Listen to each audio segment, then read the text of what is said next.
Hola, ¿cómo andan? Bienvenidas y bienvenidos a Seguimos Educando, nivel secundario básico. ¿Cómo pasaron el fin de semana? ¿Bien? Bueno, ojalá que sí. Acá estamos para aprender un poquito más, para seguir abriendo ventanas del conocimiento. Acordate que no reemplazamos a la escuela. Estamos acá haciendo estas clases televisadas hasta que podamos volver a encontrarnos dentro de las aulas para una dinámica que no se puede reproducir acá en la televisión. Pero lo que sí podemos hacer es mantenernos en contacto, mantener viva la llama del conocimiento y también ayudarte a ir incorporando cosas nuevas que a lo mejor justo es lo que tenés que ver en la escuela, a lo mejor es justo lo que tu profe te está enseñando por las vías de comunicación con las que nos estamos encontrando hoy. Bueno, esa es la idea, esa es la invitación, ya está hecha, quédate que tenemos dos clases hermosas hoy de matemática y de historia y en un ratito nada más vamos a empezar. Pero te queremos recordar, como siempre, cómo cuidarnos, porque la razón por la que estamos en casa guardados y no estamos yendo a la escuela es para cuidarnos del coronavirus. Y quedarnos en casa es muy importante, pero hay otras cosas que podemos hacer. Por ejemplo, lavarnos las manos varias veces por día con agua y jabón, de arriba, de abajo, entre los dedos. Bueno, vos sabés, hay que darle un rato de atención a las manos para que estén bien limpias. Evita tocarte los ojos, la nariz y la boca. Hay que tratar de erradicar esa costumbre que tenemos, Si vas a estornudar o toser, hacelo acá, en el pliegue interior del codo.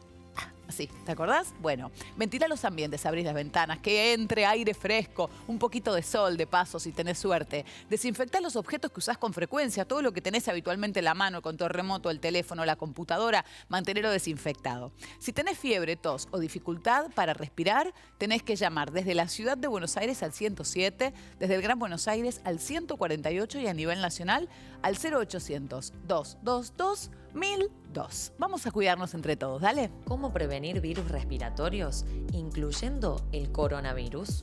Lavarse las manos frecuentemente, sobre todo antes de ingerir alimentos y bebidas y luego del contacto con superficies en áreas públicas.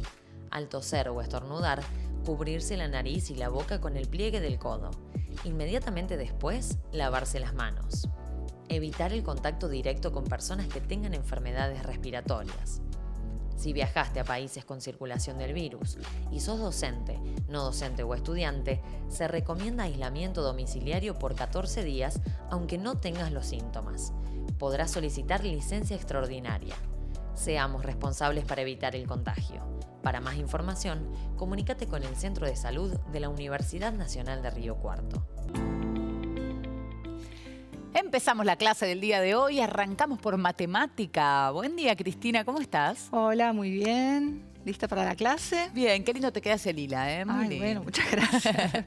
¿Cuál es el tema que nos trajiste hoy? Hoy vamos a hablar de congruencia de triángulos. Ajá. ¿Sí? Y de construcciones de triángulos. ¿Y con qué objetivo? Los objetivos son explorar construcciones de triángulos, evaluar cuándo hay congruencia, cuándo no, descubrir propiedades y usarlas para argumentar, para dar motivos. Excelente. ¿Hacemos un pequeño repaso de lo que vimos la vez anterior? Bien. Estuvimos viendo circunferencia. Sí. La circunferencia las conocemos. Todos las conocemos visualmente, pero si vamos a decir qué propiedad cumple sus puntos, son todos puntos equidistantes de un centro. Podemos hacer un dibujito, circunferencia, centro, y acá muchos puntos, infinitos. Todos estos puntos equidistan del centro. Tenemos algunos elementos, son el radio, que es este segmento, y al mismo tiempo es la distancia, pueden ser 5 centímetros, por ejemplo, ¿sí? Y tenemos el diámetro, que es este segmento, de B hasta C, digamos, es el diámetro, centro A, el radio es AC, ¿sí? El diámetro sería 10 y el radio sería 5. Claro, el diámetro era 2 radios. Exacto. Este es el radio, ¿sí? Así que estos son los conceptos que estuvimos viendo en el programa pasado. Y bueno, una vez que teníamos claro cómo se puede armar una circunferencia y qué propiedad cumple sus puntos, hicimos construcciones. Sí. Había que reproducir un dibujo con un dictado de instrucciones y bueno, íbamos Rescatamos viendo. un señor perdido en el bosque. Rescatamos a un señor perdido en el bosque, ¿sí? Que hizo su mapita con circunferencias y ahí tuvo pistas de hacia dónde se tenía que dirigir. Así que seguimos un poco en esa línea, con las construcciones, con las instrucciones para hacer una construcción, cuándo alcanzan las construcciones, cuándo no alcanzan. Pero ahora enfocados en los triángulos. En los triángulos. ¿Y qué trajiste ahí para mostrarnos triángulos? Bueno, si miramos a nuestro alrededor, hay triángulos por todas partes en las construcciones. Por ejemplo, este es un puente que está en Buenos Aires, en la zona del puerto, se llama Puente de la Mujer, y tiene una forma muy atractiva, muy original. Acá voy a hacer una rayita con la tiza porque hay unas sogas, digamos, unos tirantes que hacen entonces la forma de un triángulo. Y además de ver un triángulo en este Puente de la Mujer, que está sobre una partecita del Río de la Plata, podemos ver ángulos acá en esta construcción. Acá hay un ángulo agudo, acá hay un ángulo obtuso y acá hay un triángulo. Acá hay otra vista del mismo puente. Qué lindo, es una maravilla el Puente de la Mujer. Sí, es un lugar muy lindo para pasear. Además se abre el puente, se tiene que pasar un barco, se abre y se corre en realidad, no se levanta, se corre para el costadito y pasa el barco. Qué bueno. Bien, después tenemos molinos, que tienen que ver con las circunferencias. Bueno, ahí está, la circunferencia. Claro. ¿Qué pasa con una circunferencia? Aparte de tener infinitos puntos que están equidistantes de un centro y todo, una circunferencia se produce con un giro, ¿no es cierto? Por ejemplo, un molino, al dar vuelta sus aspas con el viento, produce un círculo en todo su recorrido. Acá tenemos distintos molinos, ¿sí? Un molino que se usa para moler cereales, estos se usan para extraer agua y estos se usan para conseguir energía eólica. ¿Sí? Para transformar el viento en energía.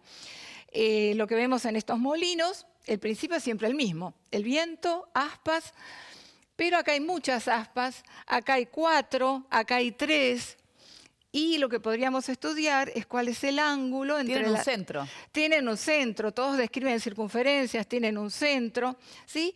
Y, digamos, la vuelta entera son 360 grados, Claro. ¿no? Si yo supongamos que allá es el norte, Sí. yo puedo girar un cuarto de vuelta media vuelta sur, un cuarto de vuelta más oeste y un cuarto de vuelta más, vuelvo a mirar al norte y son 360 grados. Claro. Eso se determinó que eran 360 grados. Entonces podemos preguntarnos, por ejemplo, en este molino, ¿cuál sería el ángulo entre dos de las aspas? Como hay 4, el ángulo es 90 grados, porque ese círculo está dividido en 4 partes. En estos, que son los molinos de viento, que muchos chicos para energía eólica estarán pensando, sí, cerca de mi casa hay, los veo en el campo, porque hay en muchos lugares del país tenemos estos molinos. Son 3 aspas que están a igual ángulo, ¿no es cierto? Sí. Entonces, 360 grados dividido 3 me da que están a 120 grados una aspa de la otra. Y acá tenemos un montón de aspas que las podríamos contar y ver cuál es angulito. Cuantas más hay, el ángulo es menor. Claro. O sea que estamos hablando de giros, de ángulos, y los ángulos son necesarios para pensar un triángulo, ¿no? Un triángulo tiene elementos, lados, ángulos. Por eso, bueno, circunferencia, ángulos, triángulos. Bien. ¿Trajiste problemas y ejercicios como siempre? Sí. Mira, te voy a proponer una cosa, a ver si te animas. Yo te ayudo cualquier cosa. ¿Podrías dibujar, o si querés lo hacemos las dos también, ¿se podrá dibujar un triángulo que tenga un lado de 40 centímetros y un lado de 60 centímetros? Podrían ser los chicos en su casa, si quieren, en un papelito, 4 centímetros y 6 centímetros. Nosotros lo hacemos con otra escala. 40 centímetros, 60 centímetros. Voy a elegir muy bien la tiza porque siempre tengo ganas de escribir en el pizarrón. Bueno, el color que más te guste. Rosa. Entonces, un lado de 40 y un lado de 60. Ahí está. Y yo voy a hacer el mío. Y lo que vamos a ver es si sale lo mismo. ¿Sí?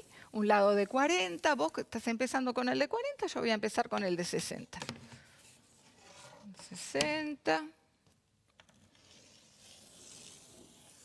Ahí está. Y 40. Así que le podemos poner las medidas. ¿Le ponemos las medidas para que los chicos vean? Acá está mi lado de 40. Este es mi lado de 40 centímetros. Y este es mi lado de 60 centímetros. En casa, si lo hacen en un papel, puede ser 4 y 6, entonces, Y acá, siguiendo la escala. claro. Y acá tengo mi tercer lado. Bueno, lo voy a hacer con reglas, si queda bien. Tercer lado. Ahí va. ¿Sí? ¿El mío cumple las instrucciones? ¿Un lado de 40, un lado de Sí, 60? ¿Te parece? sí. Sí. ¿El tuyo? También. Ah, Este lado también. tiene 40, este tiene 60. También. Pero son iguales estos triángulos. No. Más o menos, ¿no? No, nada que ver. ¿Qué pasó? Si acá hubiera una persona más, ¿podríamos dibujar otro? ¿Habrá muchos con un lado de 60 y un lado de 40? A ver, un lado de 60, acá. Mira, este es muy distinto. Sí. Es muy distinto, esto mide 40, esto mide 60 y el tercer lado es este. Entonces, estos tres triángulos cumplen con las condiciones que dijimos. ¿Tiene Sí. un lado de 60, un lado de 40? Sí. Claramente no son iguales, no son idénticos. No, si yo los recorto no los puedo superponer. ¿Por qué estará pasando esto? ¿Estarán bien las instrucciones? ¿Alcanzarán? ¿Habrá que decir algo más? Bueno, vamos a ver.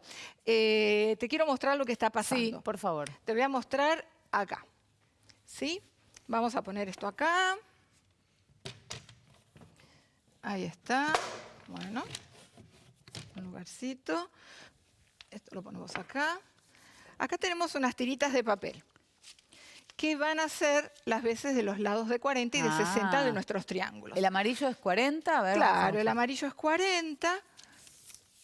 Ahí está. Y el verde es 60. Y el verde es 60. Perfecto. O sea que vamos a tratar de ver qué está pasando con los lados de estos triángulos. A ver. Vamos a pinchar uno acá, así. Ahí. El de 40 lo ponemos El abajo. de 40 lo pongo acá. Y ahora vamos a ubicar el de 60. El de 60 tiene que tener el vértice ahí, ¿no es cierto? Claro. Así que con la misma chinche, para que sea bien clara la idea de que es el mismo vértice. Bueno, lo dejamos así. Ahí quedó. ¿Crees que yo lo tenga? Sí. A ver, ahí va. Fíjense, lo que está pasando Sí. es que este lado verde, que es el de 60, yo lo puedo ubicar donde quiero, porque la medida no cambia. Va a seguir siendo 60. Entonces Claro. yo podía ponerlo acá y tengo un triángulo con un ángulo acá grandote. O lo podía poner acá y tengo un triángulo con un ángulo más pequeño. ¿No es cierto? O sea que, ¿a vos qué te parece, Ángela? ¿Cuántos triángulos habría con este lado amarillo de 40 y este lado Bueno, verde de 60? No sé si infinitos, pero un montón. Hay infinitos. Infinitos, ¿Sí? ok. Imaginemos que hasta acá yo podría, miren, Sí. podría ponerlo así y con la regla hago el otro lado, ¿sí? Y de paso podemos hablar, que después vamos a hablar de los tipos de triángulo. Este triángulo que estoy mostrando tiene un ángulo obtuso, Sí. mayor a 90 grados, se llama obtusángulo. Este tiene un ángulo recto. Todos estos que marco acá, así, así, así, tienen aquí un ángulo agudo, ¿no? Menor a 90. Menor a 90. Fíjense qué interesante que del otro lado, si yo exagero esto un poquitito, se me forma un ángulo obtuso de este lado. Bueno, o sea que los ángulos van variando. Sí. ¿Sí? Pero lo que queríamos mostrar es que hay infinitos triángulos con las condiciones que dijimos. Este entonces que queda marcado acá es 1. ¿Sí? Podríamos hacer, vamos a marcarle esto. Este es uno de los triángulos, pero hay un montón. Sí. Un montón. Y lo que quiero mostrar, además, que ya lo deben haber pensado los chicos en su casa, si alguien está parado acá, ¿qué forma describe este movimiento? O sea, si acá hubiera, por ejemplo, tinta, ¿qué forma se describe? ¿A vos qué te Una parece? circunferencia. Se describe el borde de una circunferencia. Así que siempre que yo quiera mover un lado, voy a recurrir, en vez de al papelito y a las chinches y todo, voy a recurrir a una circunferencia. Va a ser más cómodo. Perfecto. Bueno, lo dejamos acá esto como... O sea que con la longitud de dos lados puedo hacer infinitos triángulos. Puedo hacer infinitos triángulos distintos, no Distintos, congruentes. Hablamos claro. de congruencia de triángulos. Congruencia es igualdad. Dos triángulos son congruentes cuando uno lo puedo superponer arriba del otro y coincide perfectamente. Claro, perfecto. Acá puedo conseguir infinitos no congruentes. Claro. Con dos lados. Bien. Seguimos. Vos, capaz cuando yo dije un lado de 40 y un lado de 60, uno se imagina, antes de dibujar uno dice, más o menos esto va a tener esta pinta. Sí. ¿Vos te imaginaste algo más aparte de esto? ¿Pensaste que la tercera medida podía ser Claro, algo me parece que establecido? Claro, para estar segura de cómo tiene que ser mi ángulo, o me tienen que dar el otro lado o me tienen que dar los ángulos. Claro. Imaginemos entonces, ¿qué medida te parece que podría haber sido el tercer lado? Este no lo medimos, en los míos tampoco, nunca lo medimos, pero ponele que vos dijeras, bueno, Cristina me pide uno de 40 y 60. Yo voy a hacer 40, 60 Y puedo repetir alguno, o 40 claro, o 60. lo que vos quieras, podés repetir alguno. Entonces, Bueno, ¿cuál es tu elección? otro de 60. ¿Qué querés para tu tercer lado? ¿60? O de Bueno, 40, no sé, ¿qué será mejor, Cris? hacemos de 60. Bueno. Entonces hago Ángela quiso que tenga dos lados de 60, lados de 60. pero no me dijo. Yo le pedí un lado de 60, un lado de 40, está bien. Si ella quiere que haya dos de 60 y uno de 40, está cumpliendo. Está bueno ver eso. Bueno, entonces tendría que hacer una de 60. Hacemos uno de 60. ¿Y ahora cómo hago para estar segura de que...? Y ahora podemos jugar un poco con las tiritas para que los chicos vean también. Porque, ¿me ayudás? Lo hacemos así sosteniendo. Dale, yo que sostengo. ¿Querés sostener esta así, un cachito? Y ahí arriba también, por favor. Y voy a sacar esta verde de acá para mostrar. Porque, ¿esta cuánto medía teóricamente? 60. Esta era la de 60. Bueno, esta sería la de 40 y esta es la otra de 60. ¿Qué pasa? Si yo la otra de 60 la pongo así Sí, y así, no llego, esta no va a medir 40, va a no medir más. y no se van a tocar. Claro. Entonces digo, el de 60 lo tengo que acercar. Bueno, y el de 40, y por ahí con el de 40 lo mandé para allá, tampoco. Entonces, ¿qué pasa?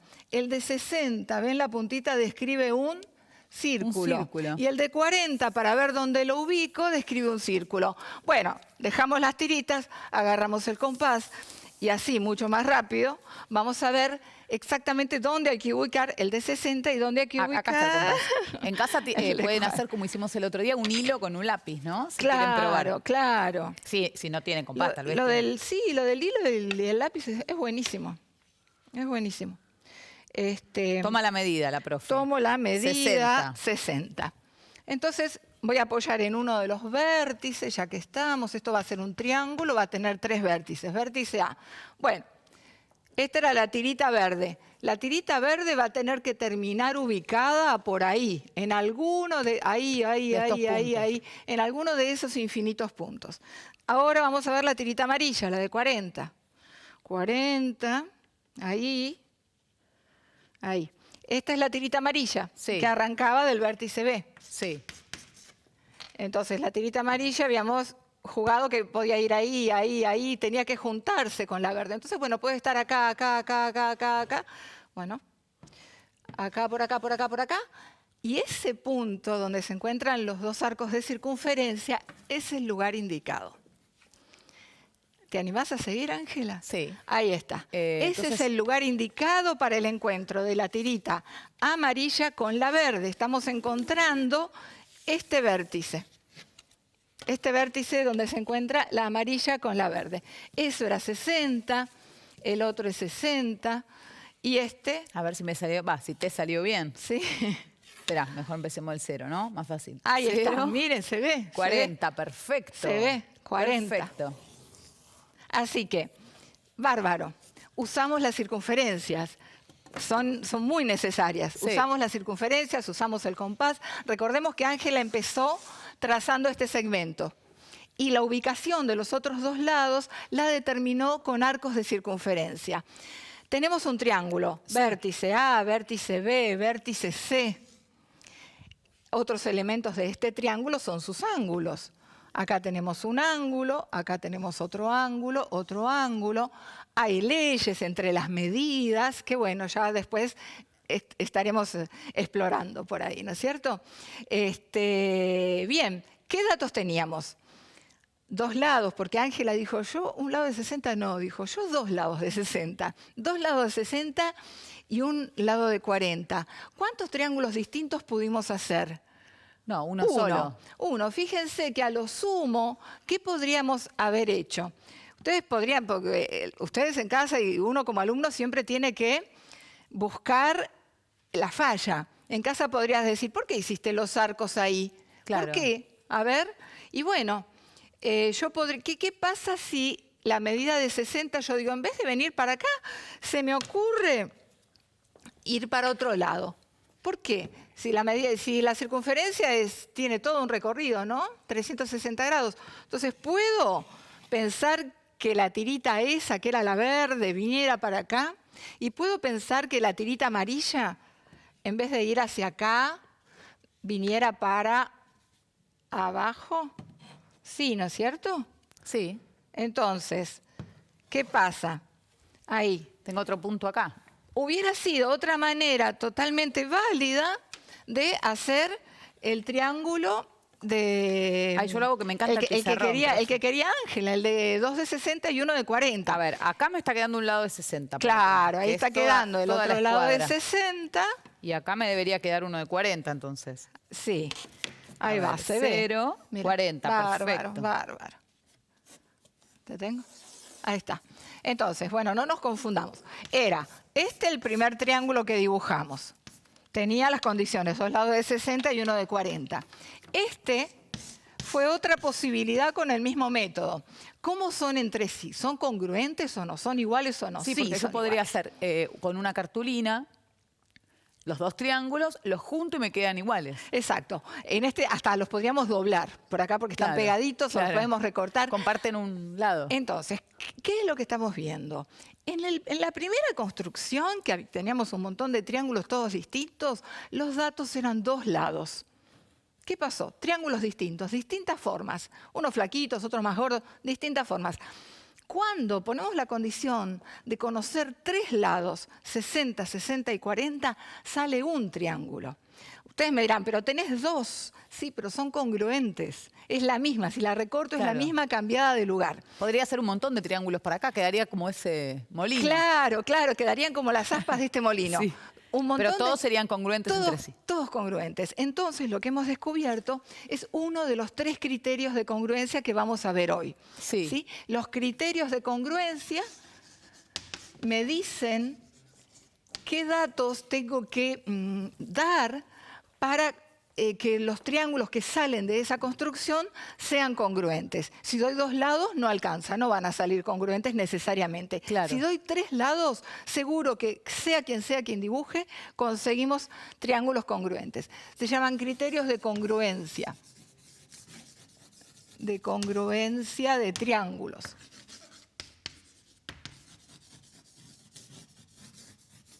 ¿Sí? Y el primer criterio que estamos viendo se lo llama LLL. ¿Por qué? Porque los datos son 3 lados. Claro.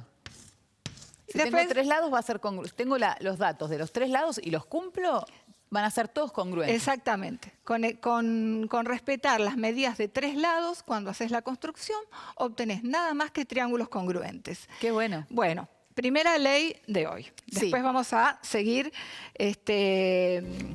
investigando a ver qué otras leyes tenemos en esto de la construcción de triángulos. La verdad que está buenísimo, ¿eh? Lo haces divertido, Cris. Bueno, gracias. Hacemos Me un encanta. recreo y enseguida seguimos hablando de matemáticas, ¿eh? Tenemos más principios para descubrir. Enseguida nada más. Recreo.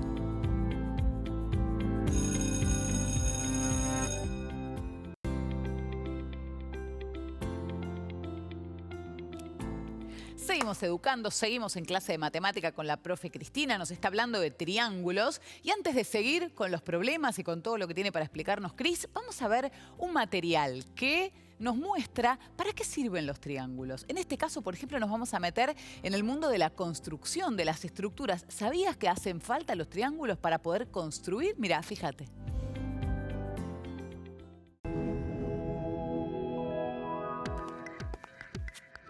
Tres ángulos, 3 vértices, 3 lados. El triángulo es un tipo de polígono que tiene 3 lados. Si usamos 3 rectas, P, Q y R, que no son paralelas, logramos un triángulo. Las rectas dividen al plano en semiplanos. Observemos cómo la recta R divide el plano en 2 zonas, una roja y otra azul. La recta P divide en otras dos, una verde y una amarilla. Y con la recta Q agregamos una zona celeste y otra violeta. Los puntos del plano pintados con los tres colores azul, verde y celeste pertenecen al triángulo. Entonces, un triángulo es la figura formada por la intersección de los tres semiplanos. Los triángulos son formas geométricas que podemos reconocer en muchos objetos que usamos cotidianamente, como los círculos y los cuadriláteros. Los triángulos son formas que vemos, aunque no nos detengamos a pensar en ellos. La forma triangular está en todas partes. Los triángulos poseen una cualidad: son indeformables. Podemos comprobarlo observando el comportamiento de un triángulo, un cuadrilátero y un pentágono con los vértices movibles. Si se intentan mover los vértices de estas figuras, veremos que la forma del triángulo no varía. En cambio, el cuadrilátero y el pentágono se pueden deformar de varias maneras. Para fijar el cuadrilátero y el pentágono en su posición inicial, se deben añadir algunas diagonales. Ambas figuras logran rigidez porque se triangularon, se llenaron de triángulos. La rigidez del triángulo hace que su forma sea usada en muchas construcciones para las que es indispensable esta propiedad. En la construcción humana el triángulo es muy utilizado, digamos, ¿no? Quizás mucho antes de que exista la arquitectura, ¿no? Como un elemento que rigidiza. Si vos te acordás las imágenes de las primeras viviendas de los indígenas, en general están sostenidas por formas triangulares, porque permitía con dos ramitas puestas así sencillamente sobre el piso rigidizar una estructura mínima, ¿no?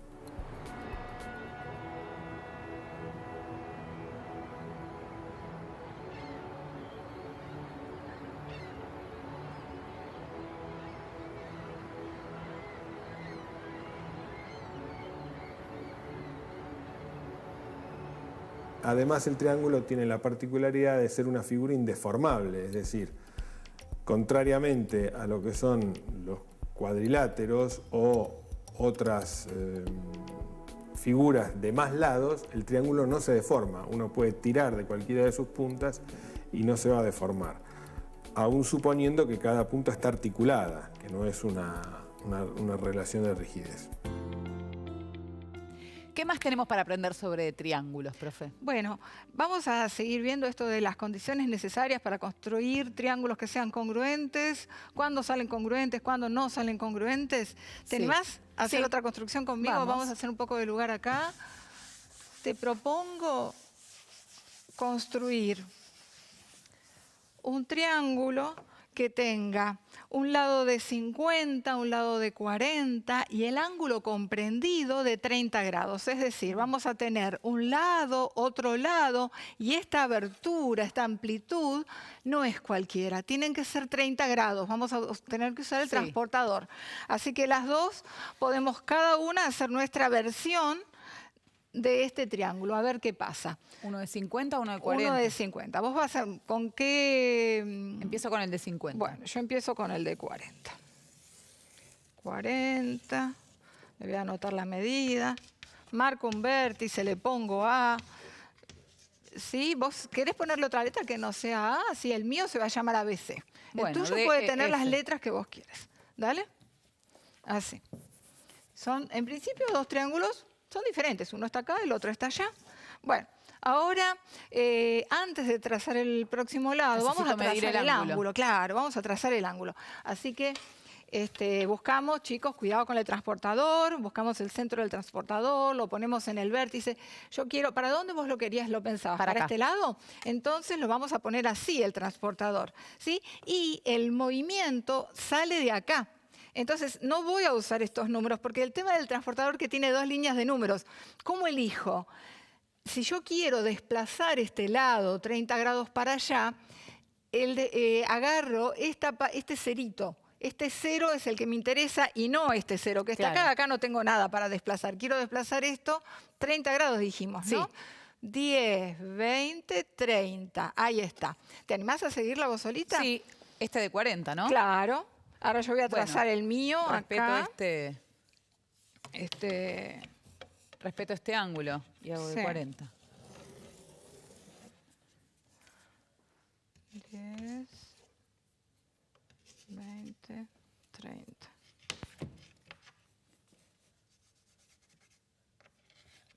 Ahí va. 30. Ahora vamos a chequear que todo esté en orden. A ver, ¿qué me saqué, profe? Con mi triángulo. 20, 30, perfecto. Y yo lo estoy poniendo así. Perfecto. Bueno, está hermoso, ¿no?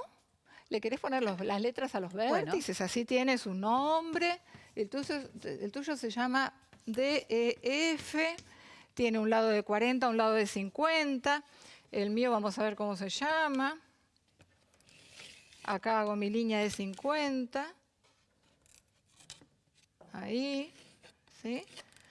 Y el tercer lado lo voy a poner con otro color, porque no era un dato, como para mostrarles a los chicos. Este entonces es de 40. Este es de 40. Este es de 50, centímetros. Ah, acá faltó marcar el ángulo. 30 grados, ¿sí? Bueno, la prueba de fuego es medir el tercer ángulo, ¿no? El tercer lado, sobre todo. Podríamos medir ángulos también. Están lejos, son triángulos del otro. Me faltó ponerle mis vértices, ABC. Son estos puntos, los vértices. Tenemos dos lados con las medidas conocidas, el tercer lado desconocido. ¿Serán congruentes o no? Si yo los recorto y los superpongo, ¿coincidirán o no? Una cosa que podemos hacer es medir el tercer lado y ver si más o menos nos quedó de la misma medida. A mí me está dando unos 24 más o menos. Vamos acá y medimos. Ah, bueno, 24. Y otra manera de estar seguros, o un poquito más seguros por lo menos de que los triángulos son idénticos, es probar con esto, ¿sí? Yo tengo... miren, a veces, fíjense, hay una cosa así de esas reflexiones muy de los matemáticos, ¿no? Pero está bien. Fíjense que yo ponía así y medio que me asusté porque dije, ay, no coincide. Yo pensé que, fíjense que esto es un plano. Para mostrarles esta experiencia yo tengo que usar las 3 dimensiones. Tuve que agarrar, dar vuelta. Claro. Entonces, esto de la congruencia cuenta con las 3 dimensiones. También cuenta con que vos agarres el papel, lo des vuelta en 3 dimensiones. Fíjense. Este triángulo naranja coincide perfectamente con el de Ángela. Ahora vamos a ir al mío. Entonces lo pongo así, ay, no coincide, ¿qué Claro. pasó? Lo doy vuelta, estoy en 3 dimensiones, puedo manipular y magia, Perfecto. coincide. O sea que estos triángulos son congruentes. ¿Y Excelente. cómo sucedió? ¿Cómo lo conseguimos? Dimos 2 lados y un ángulo. Así que tenemos nuestro segundo criterio de congruencia de triángulos. ¿Sí? Esta propiedad. Dimos 2 lados y un ángulo. Lado, ángulo y lado. La regla mnemotécnica con estas letritas es que el ángulo, la A, está en medio de los 2 lados. O sea, el ángulo era esto que se dice ángulo comprendido entre esos 2 lados. ¿Sí? Entonces tengo 2 lados y un ángulo. ¿Sí? Sí, fíjense entonces que no hace falta, no haría falta medir el tercer lado para ver si estos son congruentes o no. Yo puedo asegurar Claro. que con un lado de 40 y un lado de 50 y el ángulo comprendido de 30, listo, son congruentes, no hay que medir nada más. Lo mínimo que debo chequear es esto, que haya 2 lados y el ángulo comprendido con las mismas medidas. Perfecto. Bueno, ¿habrá más leyes de este tipo? Y, yo recuerdo que dijiste que eran 3. Claro, hay una más. Bueno, ¿qué te parece si hacemos esta experiencia con un lado? ¿Qué habrá que dar? A ver, fíjense, pista.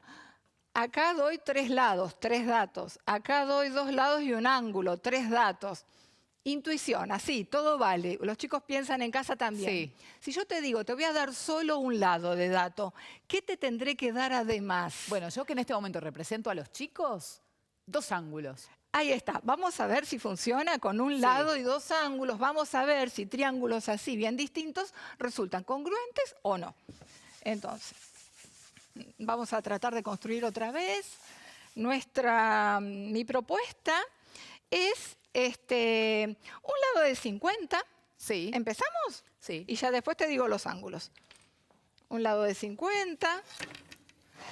Yo me voy a vos si querés hacerlo derechito. Yo me juego y lo hago medio torcido. ¿Dale? Dale. Así nos Derechito, desafiamos entonces. más Bueno. después a todo el mundo a ver si son. Un lado de 50. Esto mide 50 centímetros. Y en esto van a estar mis vértices A y B. Segmento AB. Tengo dibujado un segmento. Ahora, adyacente a ese segmento, de forma adyacente, vamos a dibujar 2 ángulos, uno en cada vértice, uno en cada punta. Un ángulo de 40 y un ángulo de 60, donde vos quieras. Yo también. Un ángulo de 40 y un ángulo de 60. Yo tengo un transportador como los de ustedes, chicos, que también lo puedo usar. Con cuidado lo puedo usar en el pizarrón. Uno de 40 y uno de 60. El mío de 40 va a estar acá. 40.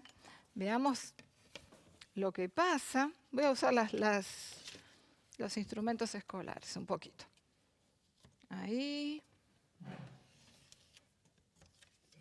Esto mide 40 grados. ¿Cómo vas, Ángela? ¿Bien? Bien, estoy sacando los ángulos. Ya marcaste el 7 de las 2 marquitas. Buenísimo.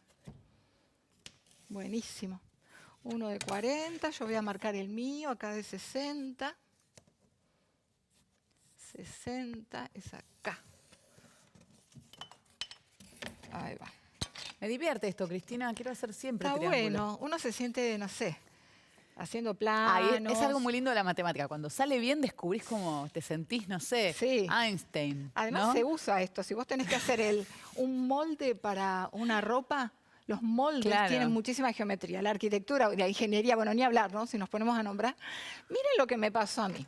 Acá tengo 40 grados, acá tengo 60 grados, acá... Bárbaro. Buenísimo. Bueno, Ángela, el tuyo está excelente, está completo, tiene todos los datos anotados, tiene los vértices, 10 puntos. ¿A mí qué me pasó? Yo puse los datos, sí, 50, un segmento de 50 centímetros, un ángulo de 40, un ángulo de 60. Y digo, pero no tengo un triángulo, ¿qué pasa? Bueno, hay que prolongar, tengo que prolongar. Igual ya el triángulo está escrito, es como una historia que ya está escrita. Yo puedo inventar dónde va a caer el vértice, no puedo inventar nada, solo tengo que prolongar esto. Voy a prolongar y ahí automáticamente me queda determinado el vértice de mi triángulo, A, B, C. Bueno, entonces, ¿qué conozco? Un lado y 2 ángulos. Sí. Podríamos medir el ángulo de arriba y ver si da lo mismo. Podríamos medir estos 2 lados y ver si da lo Sí, mismo. necesitamos ver si son congruentes. Claro, porque queremos ver si son congruentes o no.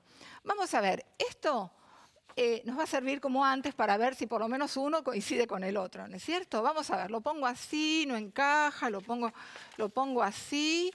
Bueno, este triángulo azul es congruente, salvando... Sí, hay un margencito de un margencito, error, de pero es la desprolijidad. tiz. No, bueno, sí. No sé, en el pizarrón pasan estas cosas. Este es congruente con el triángulo de Ángela. Y ahora vamos a ver si es congruente con el mío. A ver. Y bueno, esto, ¿no? Voy probando, me quedó... Oye, bueno, acá tuvimos un poquitito de margen al medir. Sí, yo seguramente que estuve con los instrumentos que son más chiquititos, pero la idea entonces es que los 2 triángulos son congruentes, salen congruentes cuando ponemos estos datos, un lado y 2 ángulos. ¿Sí? Visualmente se ve bastante, están invertidos, ¿no? Acá está el ángulo de 60, Ángela lo tiene allá, ¿sí? A ver. 60, sí. Ahí va, sí. Nos quedó, bueno, Sí. a veces en el pizarrón No, las pero cosas se mueven un poquitito. se ¿Se entendió? Sí. Este sería nuestra tercera propiedad, nuestro tercer criterio, que lo podemos anotar. El criterio 3, ¿Te borro este? sí, borrémoslo. Borrémoslo. Una cosa que quiero aclarar, Sí. que nuestros instrumentos, que pasa en la clase muchas veces, nuestros instrumentos, los escolares o los de pizarrón, no son exactísimos. Entonces, cuando dos chicos trabajan con su transportador, a veces obtienen triángulos o figuras con pequeñas diferencias y dicen, no, bueno, decime cuál está mal. Ninguno está mal. Lo que están distintos son los transportadores. Claro. Porque salen de distintas fábricas, tienen un error. Claro, si Así uno fuera a que- hacer un edificio y necesitara una medida más precisa, usa otra clase de instrumentos Exacto. más precisos. Pero claro. entre los instrumentos escolares que los chicos a veces les sorprende, dicen, no puede ser. La regla, si esto es 1 centímetro. No, están hechas más o menos. Sí, Entonces, uno con la tiza tiene, qué sé yo, una por ahí, medio centímetro de ancho, entonces también... seguro. te puede Y el salir error distinto, de claro. dibujar con esto en el pizarrón. Claro. ¿Sí? Bueno, nuestro último criterio parte de la idea de dar un lado y 2 ángulos que salen de ese lado. Por eso ponemos el lado en el medio para acordarnos que los 2 ángulos se apoyan. Estamos dando un lado y 2 ángulos. ¿Sí? Estos son los criterios de semejanza de triángulos, después los vamos a enunciar, se pueden enunciar con más detalle, por ahora Sí. estamos viendo la noción, la idea. Si tengo 3 lados voy a conseguir triángulos congruentes, si tengo 2 lados y el ángulo comprendido, también lo que va a salir de esa construcción son triángulos congruentes, y si me dan un lado y 2 ángulos, lo haga donde lo haga, van a salir triángulos congruentes. Bueno, Buenísimo. familia de triángulos. Sí. ¿Qué podemos hacer con tantos triángulos que tenemos acá en la mesa? ¿Ordenamos un poco? Sí. Los triángulos tienen ángulos, tienen lados. Hay una cosa que los chicos les debe sonar, que es la clasificación de triángulos. Los podemos clasificar por los lados o por los ángulos, ¿no es cierto? Vamos a hacer un cuadrito. Vamos. ¿Me ayudás? Hay que Y limpiar ponemos acá. Sí, borramos. ¿Borro todo? Sí, sí.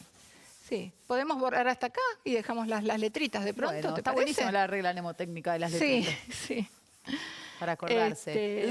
Lal, ala. Sí, esto lo voy a poner acá. Bien, voy a hacer un cuadrito para la clasificación de triángulos. Clasificación de triángulos.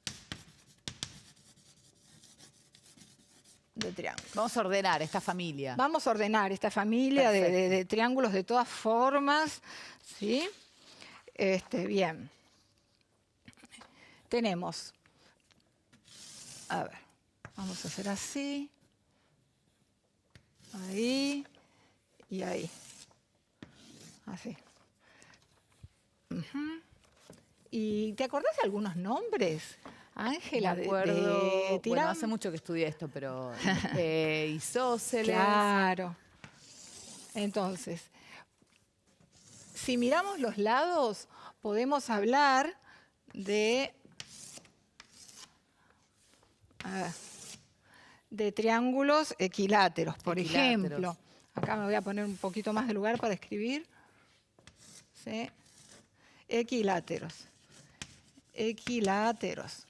Y esto quería decir que tienen los 3 lados iguales. Iguales, sí. Equi, como equidistante, equilátero, Claro. tiene que ver equilátero. Después, con 2 lados iguales, tenemos el escaleno que no tiene lados iguales. Sí. Escaleno, no tiene lados iguales. Y después tenemos el isósceles, que hoy vos construiste uno, Sí. y las 2. Isósceles, vamos a poner entre paréntesis no equilátero. Me está saliendo la letra un poco. Está un poco abajo, Cristina, es todo un ejercicio. Es todo un ejercicio. Estar escribiendo ahí abajo. Esto, no equilátero. Isósceles no equilátero. Bueno. ¿Sí? Y después, en cuanto a los ángulos, Sí. podemos O sea, decir... eso es en cuanto a los lados. Claro, en cuanto a los lados. Perfecto. En cuanto a los ángulos, puedo tener acutángulo, que Acutángulo. tenía que ver con que los 3 ángulos sean acutángulos, sean agudos. Viene de ahí. Estos tienen 3 ángulos agudos. Después tengo los rectángulos y tengo los obtusángulos. Obtusángulos.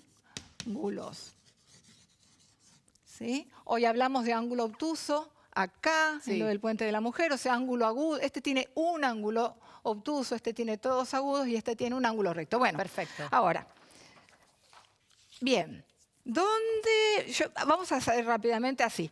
¿Dónde pondríamos este triángulo? A mí me parece que es equilátero. Tiene los 3 lados iguales. Ahora, en cuanto a los ángulos, no tiene ángulos rectos, no tiene ángulo obtuso. Pegamos acá. Ahí está. Ahí tenemos un triángulo que es equilátero si mido los lados y es acutángulo. Sí. ¿Sí? Bueno, ahora esto es isósceles. Ahí va. Este es un hermoso isósceles para mí. Sí. ¿Sí? Ahora, entonces lo ponemos en la última línea. Miramos los ángulos. ¿Son agudos? ¿Tiene algún recto? ¿Tiene algún obtuso? ¿O son los 3 agudos? Son los 3 agudos. Son los 3 agudos. Lo ponemos acá. Ahí. Acá tenemos un hermoso isósceles. Sí. Todos son hermosos. Amarillo. Y tiene un ángulo recto. Un ángulo súper recto. Entonces lo ponemos isósceles, rectángulo. Ahí va. Ahí va. Y acá tenemos un llamativo, parece que lo quisiera vender, un llamativo triángulo con un ángulo obtuso, que tiene 2 lados iguales, o sea que es isósceles. Entonces, es isósceles, obtusángulo, lo vamos a poner acá. Ahí va. Ahí le ponemos otra. Vos seguís explicando. Bueno. Y bueno, acá tengo 3 y ahí hay un poco más de casillas que 3. Vamos a ver qué está pasando. Escaleno. Este tiene los 3 lados distintos. Es escaleno. Sí. Y además tiene claramente un ángulo recto. Es como una escuadra. Lo ponemos en escaleno, rectángulo. Ahí. Bárbaro. Ahí. Este es escaleno y tiene 3 ángulos agudos. Cuidado con este, parece recto, pero no es más chiquito que un recto, o sea que es escaleno, acutángulo. Lo ponemos acá. Ahí. Para que me falló el pegote. Hay mucha tiza. Ahí está. Y por último tenemos acá 3 lados distintos, escaleno, y un ángulo claramente obtuso. Entonces vamos a ponerlo acá. Escaleno obtuso, acá. Escaleno obtuso. Ahí va. ¿Sí? Ahí va. Y bueno, esto es de la matemática, ¿no? En este cuadrito vemos que claramente nos podemos preguntar qué pasa en esas categorías. ¿Qué pasa acá y ¿Puede acá? haber un equilátero? Te olvidaste 2 triángulos. Claro, me olvidé de recortarlos. ¡Qué papelón! ¡Qué papelón! No.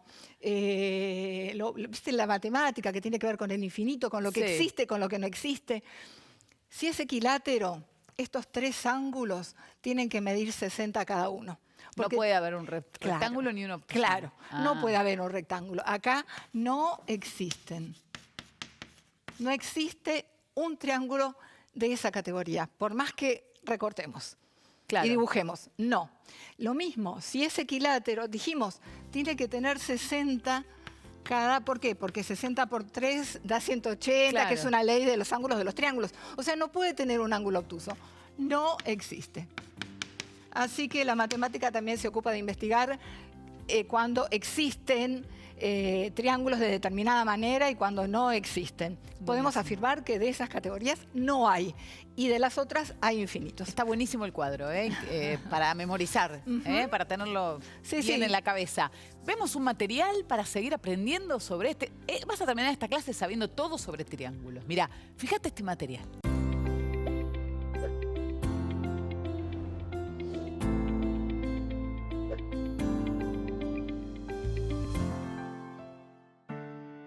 Triángulos congruentes. El siguiente dibujo representa un rectángulo al que le falta una parte. ¿Cuál de los siguientes triángulos puede completar el rectángulo? ¿Es posible saberlo sin necesidad de probar uno por uno? Para resolver este problema, podemos medir los lados AE y EF y el ángulo AEF en el rectángulo incompleto. Luego, se miden los lados del triángulo y sus ángulos interiores. Efectivamente, el triángulo del medio complementa al rectángulo. Si 2 lados de un triángulo miden lo mismo que 2 lados de otro, y el ángulo que forman esos 2 lados mide lo mismo en los 2 triángulos, entonces esos triángulos son congruentes.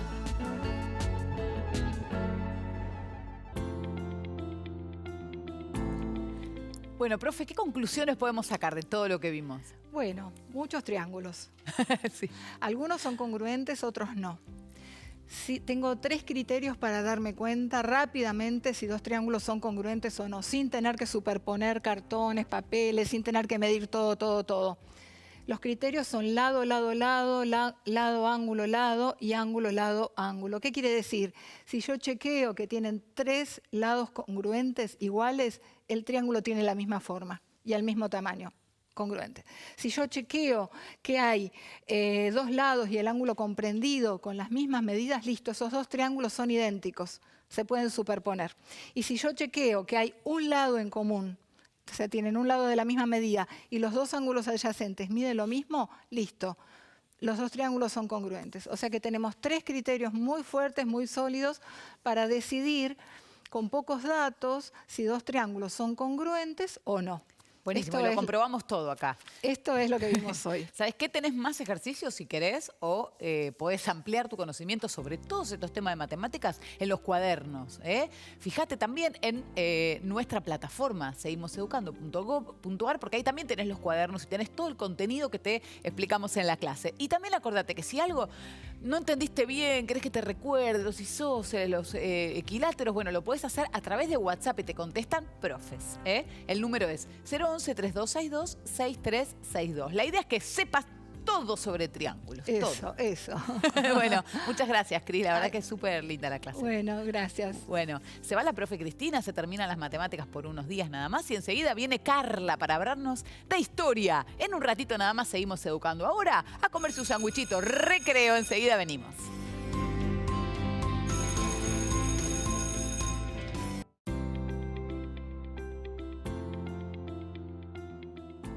Seguimos educando y llegó el momento de la clase de historia. Para eso está con nosotros y nosotras Carla. ¿Cómo estás, profe? Bien, ¿vos cómo estás, Ángela? Bien, muy bien. Bueno, ¿qué tema nos trajiste hoy? Bueno, viste que la clase anterior estuvimos viendo Revolución de Mayo, procesos de independencia. Hoy vamos a ver qué es lo que sucede luego de la independencia, desde 1810 aproximadamente, la primera Junta de Gobierno, hasta 1852, lo voy a anotar acá, que es un proceso muy interesante porque nos permite pensar la organización política y territorial de lo que hoy es Argentina. Está bien, ¿y con qué objetivos?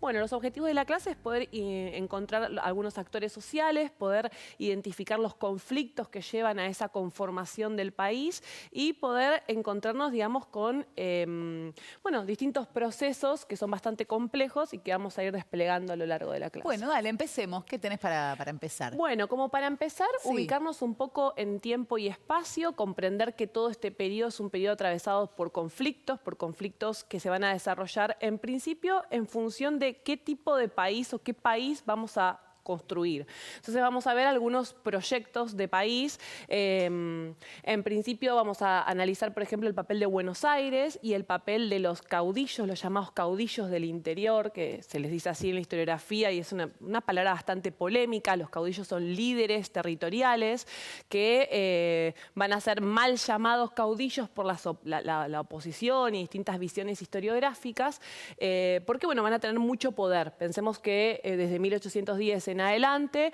el poder se va a empezar a construir territorialmente. Claro, todavía no había un poder central, no es que todo el mundo reconocía a un poder como, bueno, todos obedecemos a esta persona o a este poder. Claro, tenemos la Junta de Buenos Aires y no todos van a acatar, digamos, las directivas de la Junta y van a haber, bueno, distintos procesos de oposición a las medidas que se van a tomar desde Buenos Aires y entonces se van a ir construyendo distintos actores políticos y sociales en este periodo. Bien, ¿y cuáles son estas primeras corrientes de ideas? En principio podemos mencionar, desde 1810 tenemos la primera Junta de Gobierno y que luego nos va a llevar hacia 1816, que es la independencia. En el medio vamos a ver algunas instituciones que se van a ir formando y algunos conflictos que se van a dar que tienen que ver con la revolución y la guerra, la guerra por por la independencia. Bueno, algunos conflictos interesantes van a ser las oposiciones con respecto a los líderes políticos del interior. Vamos a mencionar, por ejemplo, durante la clase de hoy a Estanislao López en Santa Fe, que es un caudillo muy importante, Facundo Quiroga es un caudillo muy importante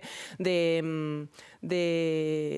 La Rioja, Artigas va a tener un protagonismo muy importante en la banda oriental y Rosas, también de Rosas vamos a hablar, que va a tener como un papel muy importante en la provincia de Buenos Aires. Es la época de unitarios y federales, Es ¿no? la época de unitarios y federales, exactamente. Esas van a ser las nuevas identidades políticas que van a brotar, digamos, luego de 1820 en adelante y que van a entrar en conflicto, digamos, territorialmente. Bueno, vamos a ver un material sobre esto. Se está organizando lo que después va a terminar siendo la Argentina en la que vivimos hoy.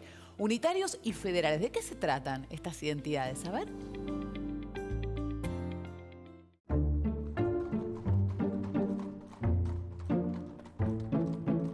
Comienza una nueva etapa para las provincias del Río de la Plata. Los dirigentes criollos expulsan al virrey español y forman el primer gobierno patrio. Pero un nuevo enfrentamiento empieza a tomar forma. Mientras Buenos Aires intenta mantener el dominio sobre todo el territorio, las demás provincias luchan por su soberanía.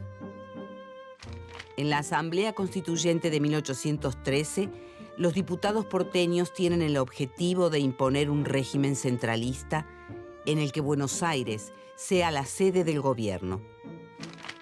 Carlos María de Alvear es el principal defensor de estas ideas.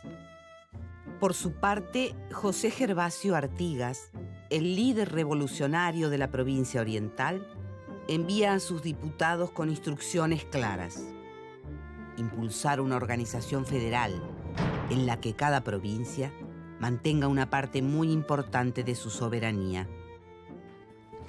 Los diputados orientales son rechazados por la Asamblea. Sin embargo, el federalismo de Artigas se extiende en las provincias del litoral. 1820 fue un año decisivo para la historia argentina porque marcó el fin del proceso revolucionario que había empezado en 1810 en el Río de la Plata con la disolución del gobierno central que se había instalado a partir de la Revolución de Mayo. Desde 1820, las provincias funcionaron como estados independientes entre sí durante varios años. Con la Revolución de Mayo se había instalado en Buenos Aires un gobierno que intentó ser obedecido por los territorios que habían pertenecido al Virreinato del Río de la Plata. Sin embargo, no lo consiguió en todos los casos. Las provincias del litoral proponían un sistema federal y crearon una alianza entre ellas que se llamó la Liga de los Pueblos Libres, integrada por la Banda Oriental, Santa Fe, Entre Ríos, Corrientes y Las Misiones. Durante años, el gobierno de Buenos Aires intentó sin éxito obligarlas a volver a su órbita. Finalmente, el directorio convocó al Ejército del Norte, que estaba en Tucumán al mando de Manuel Belgrano, para que se lanzara sobre la Liga. Pero el 8 de enero de 1820, varios oficiales del ejército se amotinaron en Arequito, Santa Fe, diciendo que querían luchar por la independencia y no en una guerra civil. El ejército se dispersó. Las fuerzas federales de Entre Ríos y de Santa Fe, dirigidas por los gobernadores Francisco Ramírez y Estanislao López, avanzaron sobre Buenos Aires y derrotaron a los porteños en la batalla de Cepeda, el 1 de febrero de 1820. Enseguida obligaron al gobierno central a disolverse. Al mismo tiempo, los portugueses terminaron de conquistar militarmente la Banda Oriental, lo que hoy es Uruguay, causando una gran crisis interna en la Liga de los Pueblos Libres, que también terminó disolviéndose. Entonces, en 1820, se desmoronaron los dos sistemas políticos que habían surgido a partir de la Revolución de Mayo, la Liga de los Pueblos Libres y las Provincias Unidas del Río de la Plata que dirigía Buenos Aires. Solo quedaron 13 provincias, sin ninguna autoridad sobre ellas, que funcionaron como estados independientes entre sí. Por eso, para muchos, 1820 fue el año de la anarquía. Bueno, Carla, ¿cómo se fueron dando estos sucesos? Bueno, para ordenar un poco Sí. el conflictivo proceso de organización territorial y política, traje esta esta línea de tiempo en vertical, como para ir analizando algunas cuestiones. Por un lado, las instituciones políticas que se empiezan a crear desde 1810 hasta 1820, que es un periodo bastante complejo, y por otro lado, los enfrentamientos militares y revolucionarios que se van dando al mismo momento. Porque a veces uno piensa o tiene la fantasía de que desde la primera junta de gobierno, a partir de ahí somos libres, independientes, Claro. que no lo es porque la independencia es más adelante, pero existe está todo solucionado. en el imaginario popular de que la patria, digamos, de alguna forma engloba todo y no hay conflicto. Y en realidad la idea es poder ir analizando un poco cómo se van dando estas marchas y contramarchas, ¿no? En principio tenemos la Revolución de Mayo, importantísimo, que vimos la clase pasada, y la formación de la primera Junta de Gobierno. Y una institución que nace, que se llama la Junta Grande, que nace en diciembre de 1810, que va a ser la institución que va a construir o empezar a construir un poder político desde Buenos Aires y que se va a empezar a expandir, digamos, territorialmente. Pero en el mismo momento vemos que, los cabildos de Montevideo y Asunción reconocen al Consejo de Regencia, es decir, lo que está sucediendo en España. O sea, siguen reconociendo instituciones españolas. Acá, 1811 se disuelve la Junta Grande. Acá empiezan los conflictos, ¿no? Nace en 1810, 1811 se disuelve. Chau. Se forma una junta conservadora, ¿sí?, de los derechos de Fernando VII hasta noviembre. Es decir, que todavía en este periodo se está haciendo en nombre de Fernando VII la política. El rey que estaba preso, recuerden, ¿no? Que estaba preso por Napoleón, por José Bonaparte y por la invasión napoleónica en 1808. Entonces, se hace todavía en nombre de Fernando VII. No hablamos de una independencia. Claro. La Junta establece la división de poderes. Recordemos que en España se estaba dando esta cuestión de la división de poderes, la Constitución liberal y demás. Formación del primer triunvirato. Es otra institución que nace en el proceso de construcción de poder luego de la primera junta. Hay una revolución criolla en Asunción, como habíamos mencionado en la clase pasada, es decir, que en Paraguay hay una revolución autónoma, ¿no? Un estallido revolucionario que reemplaza a las autoridades españolas y no adhiere a la Junta de Buenos Aires. Esto es muy importante, ¿sí? Que empecemos a ver cómo todo este territorio que parecía una unidad durante el virreinato se empieza a disgregar y empieza a tomar nuevos caminos y con nuevos proyectos políticos. 1812 tenemos formación del segundo triunvirato. Ahora, si miramos en la segunda columna vemos los enfrentamientos, ¿no? Por un lado vemos que se forman instituciones y por otro lado, en el medio de esta formación institucional, esta organización institucional y política, vamos a tener enfrentamientos importantes. Peleas, batallas. Peleas, batallas, claro. Por ejemplo, acá tenemos la derrota criolla en Cotagaita y la victoria en Suipacha, en el Alto Perú, ¿sí? Es decir, que son campañas que se hacen llevando estas nuevas ideas y enfrentándose con los contrarrevolucionarios. Bueno, vamos a tener victorias y vamos a tener derrotas, ¿no? En el mismo periodo, por ejemplo, tenemos el grito de Asensio, importantísimo. Ahí, perdón, hay unos fusilamientos también, sí, para que se vea que es conflicto, sí, viejo. Fusilamientos, se fusila a los cabecillas contrarrevolucionarios. Acá no hay como puntos medios, ¿no? No existía tampoco el concepto de democracia, de diálogo, de consenso. Todavía estamos Claro, cuando se llega a esas reglas es cuando se puede prescindir de la violencia, pero cuando no hay reglas, todavía no se conformó quién manda, para qué, quiénes son los que tienen que obedecer. Por eso, los procesos revolucionarios trastocan la vida, las concepciones, las ideas, las prácticas. Son momentos bastante especiales.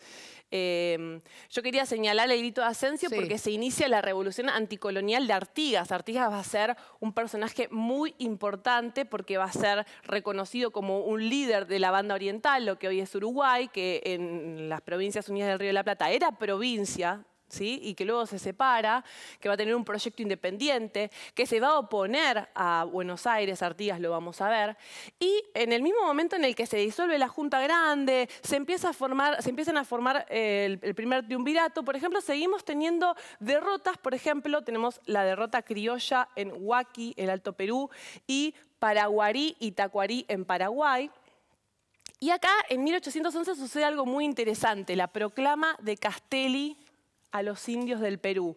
Sabes que Castelli es miembro de la primera Junta de Gobierno, viaja al Alto Perú y cuando llega los indios lo reciben como el Inca Castelli. Esto es súper interesante. Los indios, ¿qué es lo que están viendo en la revolución? Están viendo la liberación de la opresión, ¿no? De una opresión que lleva muchos siglos y Castelli es reconocido por eso. La historia de Castelli es fantástica. Bueno, me gusta mucho.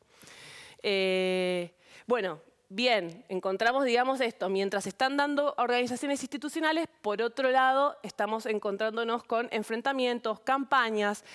1812, triunfo criollo en Tucumán, ¿sí?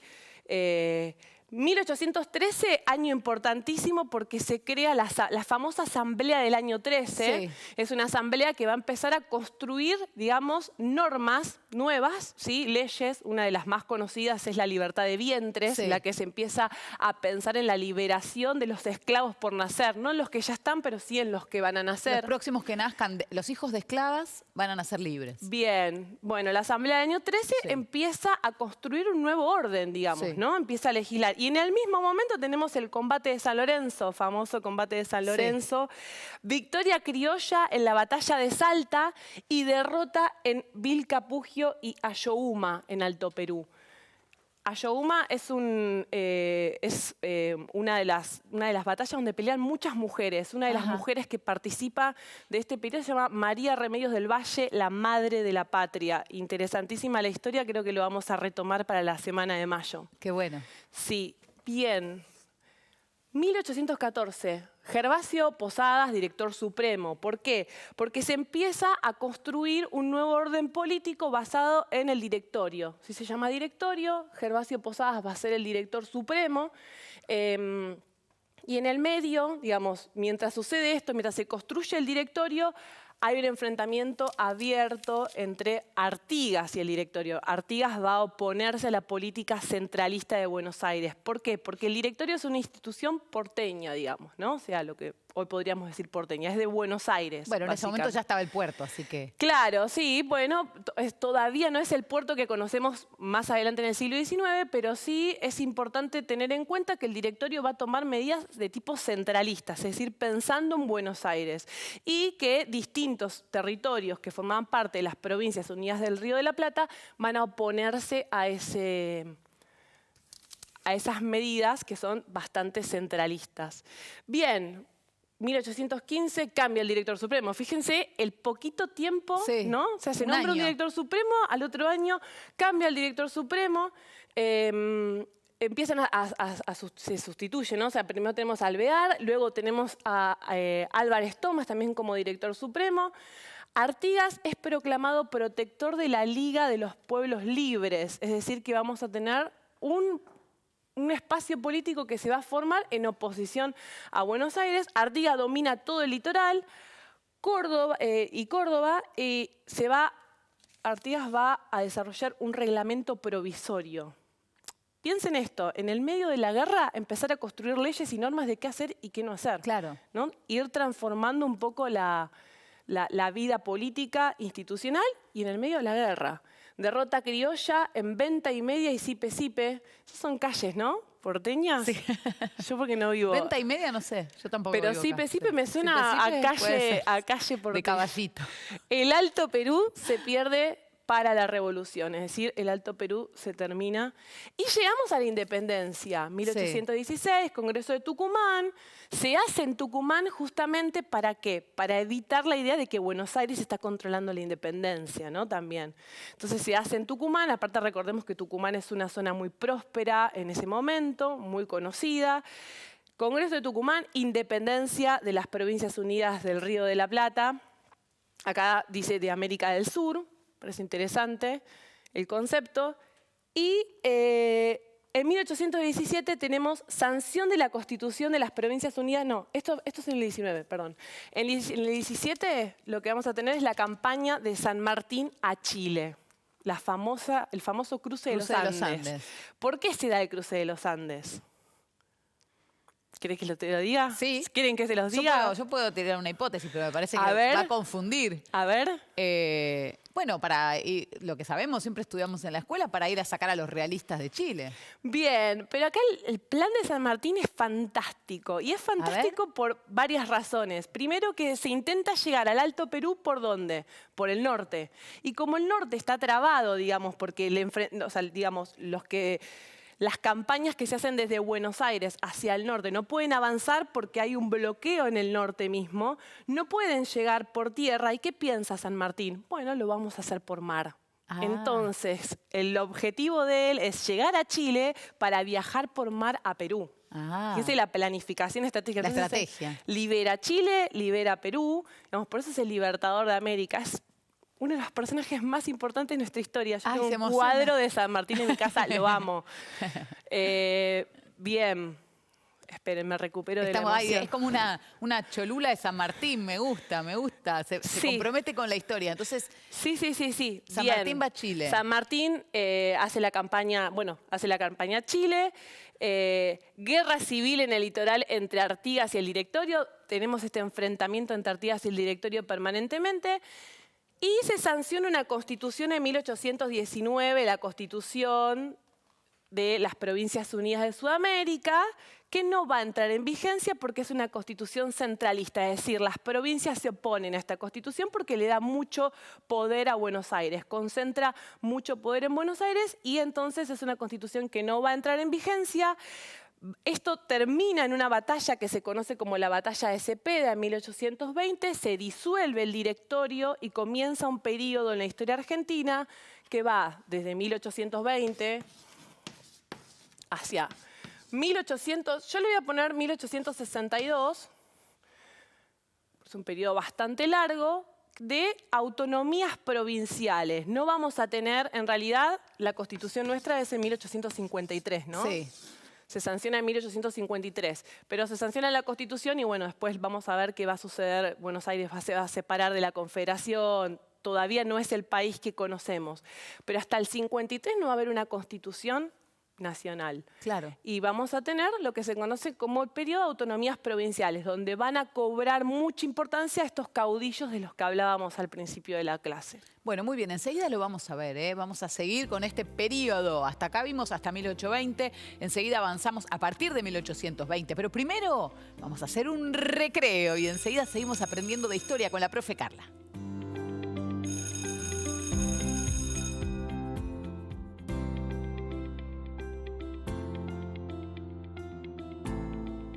Estamos en clase de historia, estamos viendo el conflictivo proceso de organización nacional, que no es cuestión de declarar la independencia y ya está todo solucionado, y nos quedamos en 1820. Bueno, en 1820 reconocemos este periodo de las autonomías provinciales donde empiezan a aparecer distintos proyectos políticos, ¿sí? Todavía es un país, es una idea de país. Y hay distintos proyectos políticos que nosotros lo vamos a ubicar en dos ideas. Son unitarios y federales. Luego vamos a ver que no todos los unitarios piensan igual y no todos los federales piensan igual, sino que hay distintos tipos de federalismo, distintos tipos de unitarismo. Lo vamos a ver en un ratito. Enseguida nada más, pero ahora tenemos material. ¿Quiénes eran y qué querían los unitarios? ¿Quiénes eran y qué querían los federales? Lo empezamos a ver con este material de Canal Encuentro.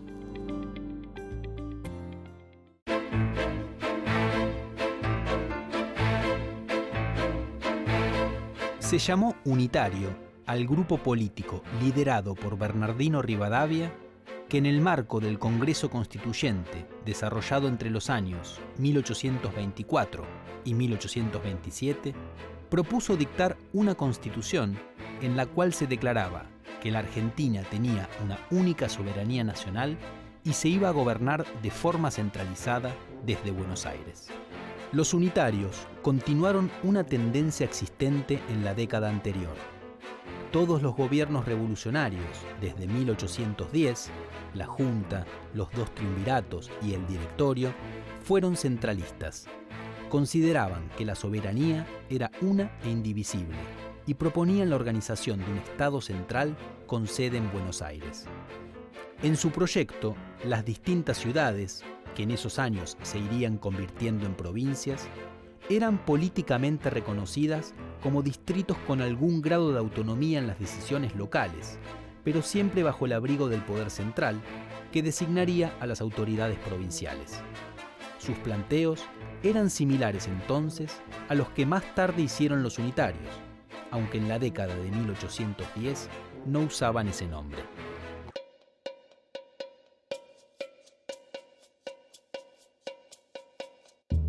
La época de las reformas rivadavianas en Buenos Aires llegó a su fin hacia 1824, cuando varios políticos porteños impulsaron un nuevo intento de unión con el resto de las provincias y se reunió un Congreso Constituyente. Allí, la discusión en torno a la forma de gobierno se formuló en dos alternativas, unitarios o federales. Los primeros pretendían gobernar mediante la unidad y la centralización. Los segundos deseaban una forma de gobierno en la que lo más importante fueran las soberanías provinciales. Mendoza, San Juan, Santiago del Estero y Córdoba cerraron filas con la alternativa federal. Tucumán, Salta y al principio La Rioja con la opción unitaria.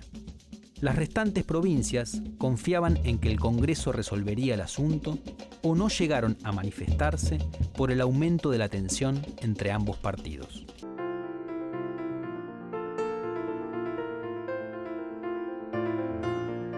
Después de la Revolución de Mayo de 1810, Buenos Aires mantuvo el lugar de capital que había tenido en el virreinato. Siguió tomando decisiones sobre todos los territorios que gobernaba. El centralismo porteño generó resistencias, en particular en el litoral, donde los pueblos que empezaron a buscar mayor autonomía sufrieron la hostilidad creciente de Buenos Aires. De la necesidad de defender la autonomía surgió el federalismo rioplatense. Su primer impulsor fue José Artigas, líder revolucionario de la Banda Oriental, quien en 1813 propuso formar una confederación, esto es, una alianza entre los pueblos rioplatenses, que empezaban a llamarse provincias, en la cual ningún pueblo tuviera preponderancia sobre los demás. Siguiendo esa idea, se formó la Liga de los Pueblos Libres, o Liga Federal, integrada por la Banda Oriental, Entre Ríos, Corrientes, Santa Fe, Las Misiones y en 1815, durante un breve tiempo, por Córdoba. Esta fue la primera experiencia confederal en la región y duró hasta 1820. El interior y Buenos Aires continuaron agrupados en las Provincias Unidas, que mantuvieron un sistema centralista con sede en la antigua capital. Los federales de Santa Fe y Entre Ríos terminaron derrotando al gobierno central, al que obligaron a disolverse en 1820. A su vez, la Liga de los Pueblos Libres se deshizo por problemas internos ese mismo año. Como resultado, en 1820 solo quedaron 13 provincias soberanas, sin ninguna unión. Excelente, vamos a sistematizar entonces, unitarios y federales. Bueno, vamos a hacer un cuadro, digamos, como para ordenar un poco las ideas. Por un lado dijimos que teníamos a los unitarios, por otro lado teníamos a los federales. Bien. Características de unitarios, por ejemplo, los unitarios van a tener la idea de construcción de un poder central que construya, digamos, las leyes y las instituciones que gobiernen a todo el territorio, es decir, lo que se llama centralismo. Vamos a ubicar mayoritariamente a los unitarios, mayoritariamente, pero no todos, en la provincia de Buenos Aires. ¿Sí? Se reconoce a los unitarios, digamos, como parte, digamos, de este territorio. Vamos a pensar en la soberanía, la idea de soberanía única, es decir, hay un poder central que es el que se reconoce, digamos, como soberano. Va a estar asociado a las élites, es decir, como grupos muy reducidos y de mucho poder, y miembros, digamos, de lo que vendrían a ser representantes de las ideas unitarias. Me quedó como chico el cuadro, lo voy a poner acá, pero sepan que es acá abajo. Sí, mis alumnos están acostumbrados a mi letra y a mis cuadros. Rivadavia, Bernardino Rivadavia, es uno de los representantes, digamos, de estas ideas y de este proyecto político. De hecho, va a ser el primer presidente que vamos a tener en nuestro país, que se va a dar en una circunstancia muy particular, en el marco de la guerra con el Brasil. Y un dato interesante, Rivadavia siempre lo dibujan o lo pintan blanco y era afrodescendiente. Y es muy interesante este dato, daría para hacer un programa entero de cómo se invisibiliza el afrodescendiente. Lo estamos en viendo, nuestro país. lo estamos viendo en otras materias. Es muy interesante. En Formación Ética Ciudadana lo acabamos de ver justo la semana pasada. Sí. Así que es bueno, muy interesante. Conecten eso porque es muy interesante esto, ¿no? Y bueno, Rivadavia es uno de los personajes que lo dibujan blanco pero era negro. Bien, los federales. Cuando nosotros hablamos de federalismo, hablamos de autonomía provincial. ¿Sí? Los federales lo que van a pensar es que cada provincia tendría que tener su propia constitución o sus propias reglas y entre todos formar un gobierno. ¿Sí? O sea, digamos, de eso se trata el federalismo del siglo XIX. Los derechos y la autonomía provincial. Bueno, ellos van a pensar, digamos, más ampliamente.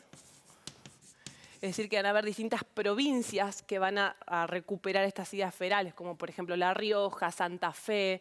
Ahora vamos a hablar un poco de eso. Van a tener como apoyo popular, bastante apoyo popular, básicamente por sus propuestas, digamos, por su proyecto, digamos, de reconocimiento territorial, de reconocimiento provincial, y pensar un poco en el tema de los distintos federalismos, ¿no? Acá lo pongo con soberanía porque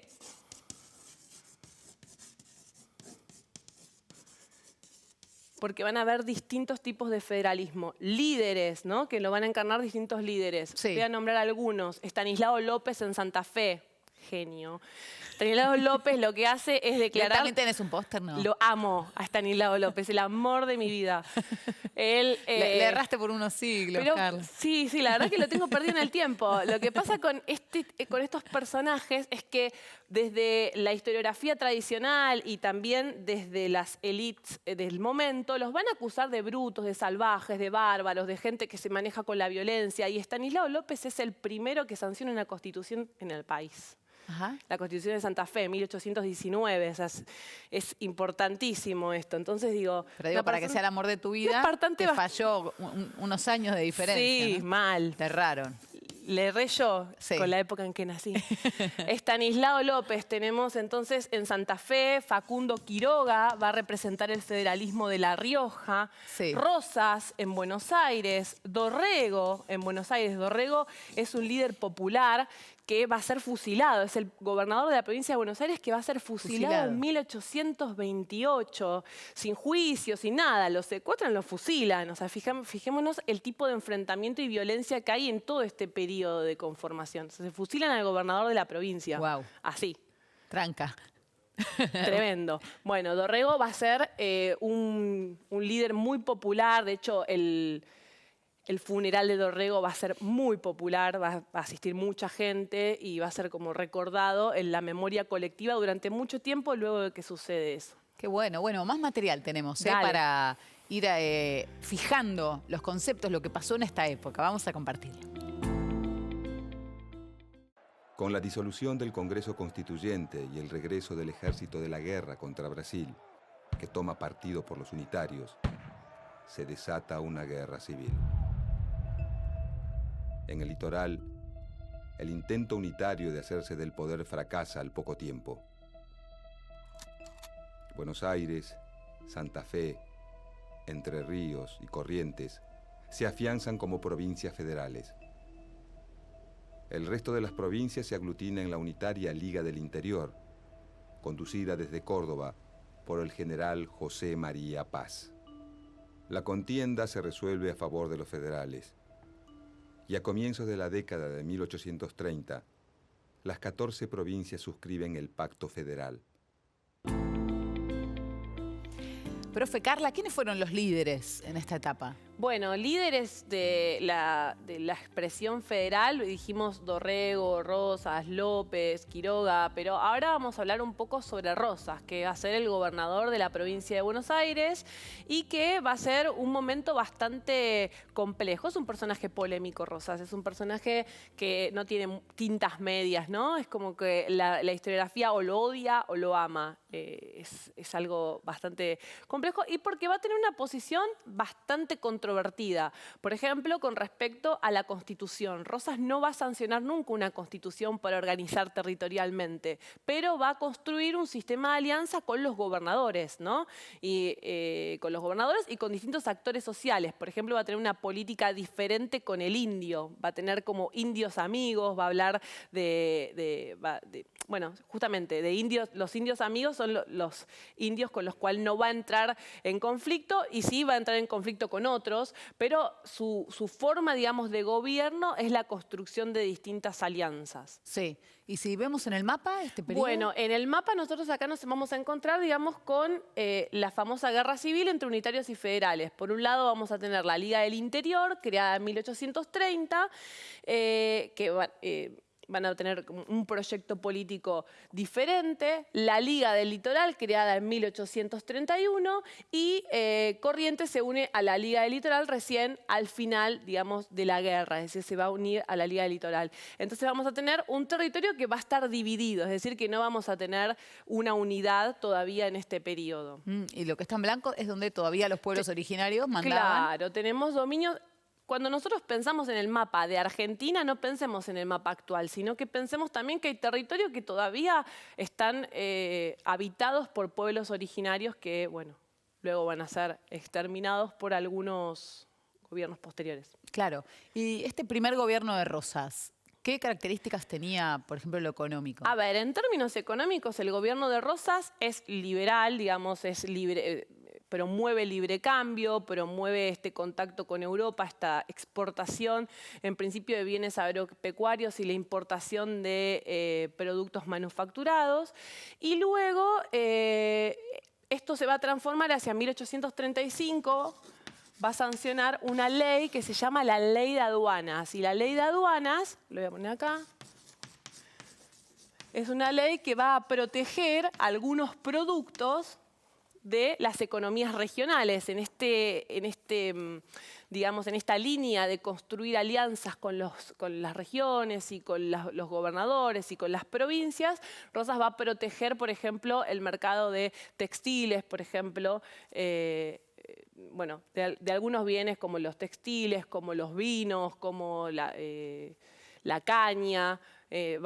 A ver, la Ley de Aduanas lo que va a hacer es ponerle un impuesto alto o impedir directamente la importación de ciertos bienes para poder desarrollar, para poder fabricarlos acá. Para poder desarrollarlos localmente. Pero bueno, va a ser una experiencia bastante breve en nuestra historia en este periodo. Vamos a ver un poco más sobre Rosas. Como nos decía Carla, un personaje muy polémico, muchos lo aman, muchos lo odian, pero era convincente el señor, ¿eh? Vamos a ver cómo hacía para construir ese poder, para ser obedecido, ¿eh? ¿Qué tenía Rosas? A ver, lo vemos.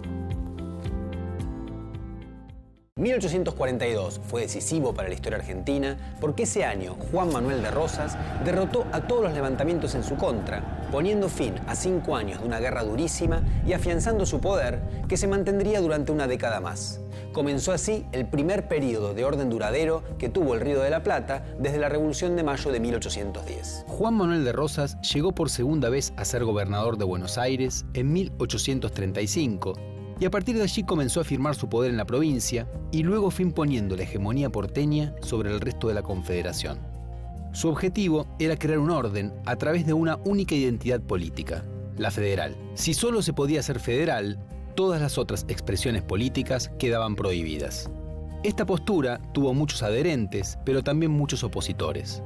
Pronto, estos enemigos empezarían a movilizarse contra Rosas, amenazando durante varios años su supremacía. El conflicto comenzó en 1838, cuando una escuadra francesa bloqueó el puerto de Buenos Aires, impidiendo el comercio y presentando una serie de exigencias que Rosas no quería otorgar.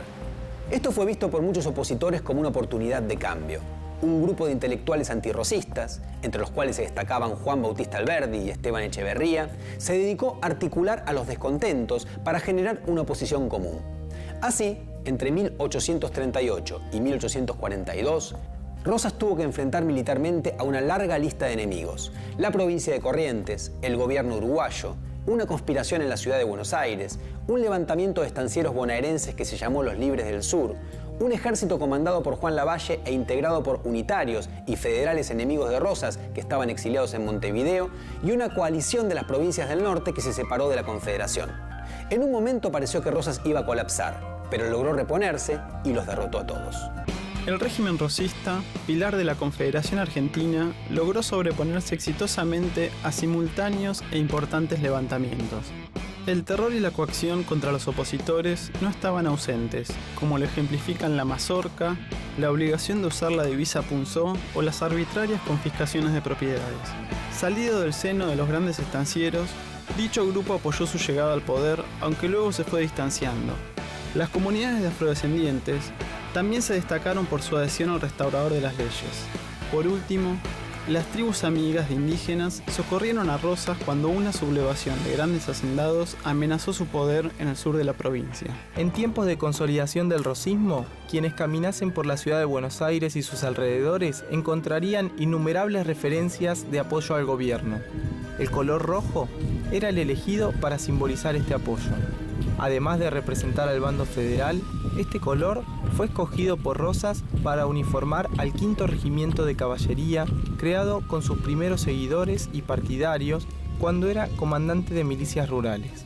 En abril de 1842, la persecución del rosismo a los rivales desbordó las directivas del gobierno, produciéndose una masacre en la ciudad. Un mes más tarde, cuando había vuelto la calma, un periódico oficialista señalaba: la libertad, la independencia y el honor de nuestra patria se encuentran consolidados y brillantes bajo la protección del cielo y los felices auspicios de la causa nacional de la Federación. También 1842 fue la última vez que se dio el denominado terror, cuando la mazorca, un grupo que hoy llamaríamos parapolicial, salió por las calles de Buenos Aires a asesinar en sus casas a distintos vecinos considerados opositores a Rosas. Así, 1842 fue el momento en el cual la violencia política llegó a su límite máximo en el siglo XIX argentino. También fue el año en el cual, con la victoria rosista, se afianzó un orden y una prosperidad económica para la Confederación. Mirá lo que te trajimos al mismísimo don Juan Manuel de Rosas. ¿Cómo le va, Juan Manuel? Me traje el poncho, Ángela. ¡Qué lindo! Me traje el poncho, un símbolo de la época, porque, bueno, es la indumentaria que se usaba en el campo, y lo traje rojo porque es el color de los federales. En este enfrentamiento en el que nos vamos a meter ahora, vamos a encontrar amigos y enemigos de Rosas, ¿no? Ajá. Y para la identificación de los amigos y los enemigos, el rojo va a ser fundamental. Es el color del federalismo. Se va a imponer el uso de lo que se conoce como la divisa punzó, es decir, que van a tener que utilizar los miembros de la organización pública, de administración pública, van a tener que usar el color rojo como para representarte. Incluso las pinturas de la época están todas dibujadas con la divisa punzó. Sí. Va a ser obligatorio para poder reconocer quién está a favor y quién no está a favor del gobierno de Rosas. Un gobierno que dijimos que era bastante polémico porque él va a concentrar el poder, digamos, va a tener lo que se llama las facultades extraordinarias, por eso es un personaje polémico. Son facultades extraordinarias donde él va a controlar el comercio exterior, Buenos Aires va a controlar el comercio exterior, va a tener facultades de, por ejemplo, dictar leyes, ¿sí? El poder ejecutivo, y sabemos que el poder está dividido, ¿no? Tenemos Claro. 3 poderes. En ese momento, todo el poder lo concentraba Rosas. Él hacía las leyes, él las ejecutaba, él las juzgaba, digamos. Es como un momento bastante complejo, pero esto se va a dar en el marco de un plebiscito. Es decir, él dice, yo quiero el poder, ¿no? Quiero la suma del poder público, quiero las facultades extraordinarias, pero que quiero que la gente vaya a votar, a ver si ellos aceptan que yo haga esto. Y va a tener un apoyo popular importante, Rosas. ¿Y quiénes son amigos y enemigos? Bueno, a ver, amigos y enemigos. Bueno, enemigos vamos a tener el bloque francés, digamos, del puerto de Buenos Aires como enemigos. Vamos a tener al gobierno uruguayo como enemigo. Conspiración en la ciudad de Buenos Aires. Distintos estancieros van a estar en contra de algunas políticas que va a impulsar el rosismo. Por ejemplo, va a haber como un movimiento que se llama Libres del Sur y que tiene que ver con esta oposición de los estancieros. Lavalle, los exiliados van a ser miembros de una generación que se conoce como la generación del 37, donde van a formar parte, por ejemplo, Sarmiento, Esteban Echeverría, José Mármol. Son intelectuales que se van a oponer justamente a qué cosa, esta concentración del poder de Rosas, y lo van a ver como un tirano. Y ellos van a ser perseguidos políticos y van a ser exiliados, van a vivir en otros lugares hasta que se termine el rosismo. Esos son los enemigos. Luego, como amigos, vamos a tener también estancieros, vamos a tener gobernadores de distintas provincias, los indios, va a tener alguna política con los indios amigos, ¿no? Los sectores populares urbanos, los afrodescendientes van a ser como muy seguidores de Rosas. De hecho, los van a invitar a los carnavales, a las fiestas, a los candombes. ¿Y había como un club político, una cofradía política en esa época? Bueno, a ver, no sé si llamarlo club. Vamos a hablar de la sociedad restauradora, ¿no? La sociedad restauradora, popularmente conocida como la Mazorca, que se crea en la década del 30, digamos, entre 1831 y 1833. Se va a crear esta sociedad restauradora que la va a dirigir Encarnación Ezcurra, que es la esposa de Rosas, que va a ser una mujer muy importante, va a intervenir mucho en política. Para ese entonces que la mujer intervenga en la vida pública es un desacato, ¿no? Es bastante polémico, ella lo va a hacer. Y la sociedad restauradora lo que va a impulsar es la persecución, básicamente, a los opositores en el momento. Entonces, bueno, se va a encarcelar a algunos sujetos, se va a perseguir a otros, se van a exiliar algunos a partir de esta dinámica, ¿no? Esta persecución que se va a dar. Una época compleja, en serio. Es una época compleja, sí, la verdad que sí. Interesante porque, bueno, acá es donde se evidencian distintos proyectos, distintas propuestas. Excelente, con poncho y todo. Con poncho y todo, me encanta el poncho rojo. Igual, digo, lo traje un poco como para visualizar y que todos y todas en sus casas vean, digamos, que es importante lo simbólico, ¿no? También lo simbólico en la construcción política y, bueno, en fin. Y también te ayuda a entender, porque ahora vamos a mirar las fotos, los cuadros de la época, en realidad, para ver todas las insignias rojo punzón. Claro, cuando vean la insignia rojo punzón se van a acordar. La estrella federal, claro, es una planta, ¿no? La estrella federal, bueno, habla un poco de eso, tiene que ver con eso, con nuestra tradición, con nuestra historia. Y bueno, hoy nosotros somos una república democrática y federal, ¿no? Pero se construyó a partir de todo esto. Todo este conflicto es la génesis de nuestro país. En este conflicto termina triunfando, digamos, el federalismo finalmente. Pero lo vamos a ver. Bueno, lo vemos más adelante. Muchísimas gracias, Carla. Bueno, qué lindo, gracias. Re linda la clase de historia, buenísima. Carla se va con su poncho, con sus ídolos, con su López, con su San Martín. Pero nosotros nos quedamos. En un ratito seguimos aprendiendo, seguimos educando. Enseguida nada más. Ahora recreo.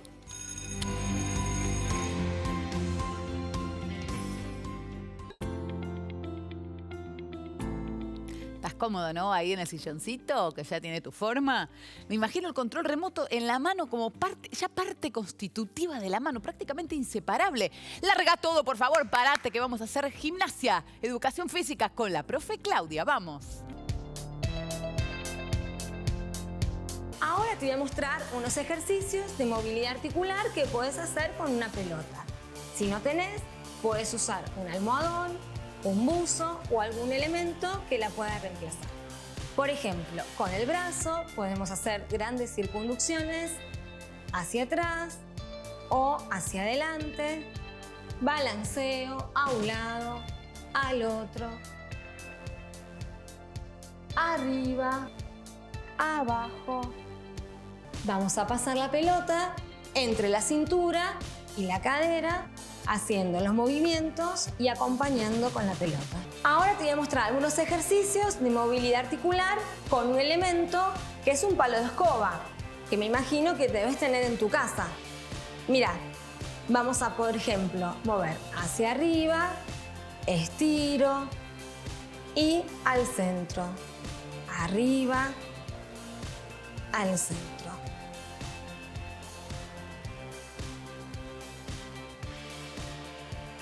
A un costado, estiro, al otro costado, estiro, abajo, mantengo movimientos circulares Llevamos los codos hacia atrás, para un lado, para el otro. Podemos apoyar el palo de escoba y hacer movilidad. Flexiono y extiendo. Ahí. Si no, puedes tomarte de una silla. Esto fue todo por hoy. Nos vemos en la próxima clase.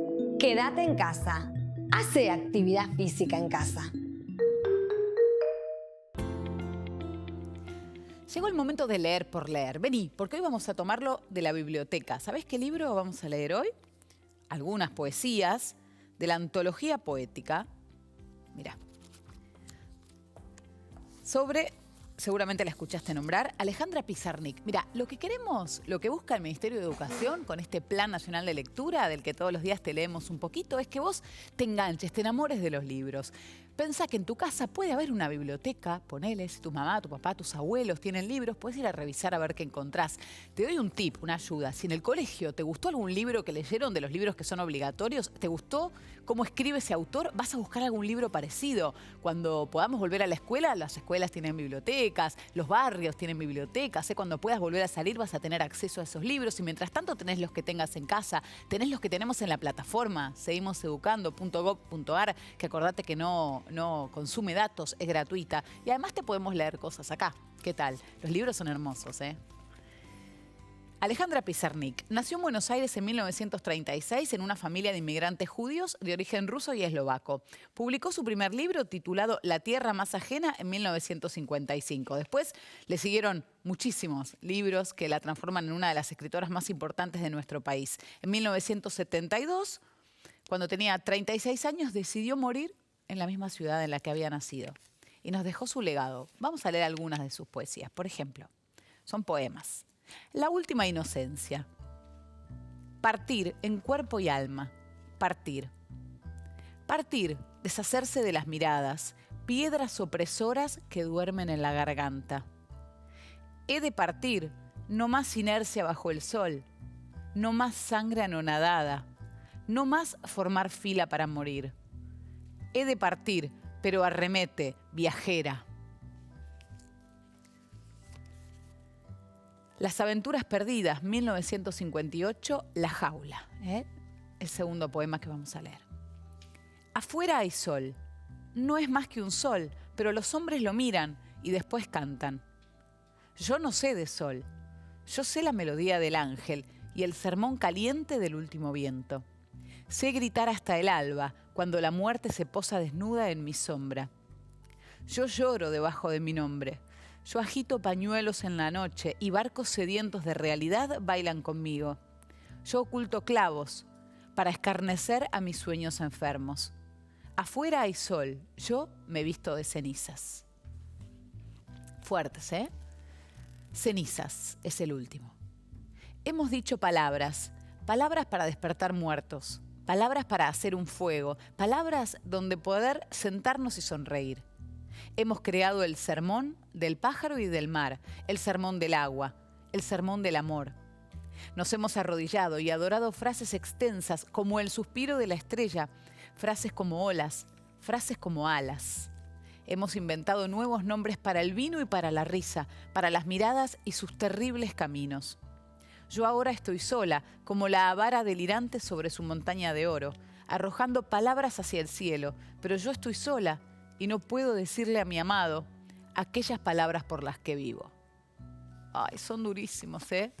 Bueno, ella de alguna manera sufría, tenía tristeza, tenía pesares que los volcaba en sus poemas y por eso tienen un valor tan emotivo. Todo lo que puedes encontrar en los libros, ¿te das cuenta? Bueno, ojalá logremos transmitirte la pasión, el amor que se puede sentir por la palabra escrita y por el libro, que está buenísima. Bueno, se terminó este programa, ¿eh? Acordate que si nos querés escribir lo que tengas ganas, te esperamos en nuestras redes sociales. En Instagram, @seguimoseducando. En Twitter, @seguimoseduc. Tenemos esta plataforma madre de todo este proyecto, seguimoseducando.gov.ar. Siempre te invitamos a que vayas. Es gratis, no gastas datos, fíjate, tenés de todo para hacer, un montón de cosas para divertirte y también para aprender. Y acordate que si tenés alguna duda, querés preguntarle algo a cualquiera de los profes, lo podés hacer en nuestro WhatsApp y te responden profes. 011-3262-6362, 011-3262-6362. Se terminó el programa, pero por suerte mañana hay otro. Nos volvemos a encontrar a las 11 en Canal Encuentro. Gracias por estar ahí. Chau.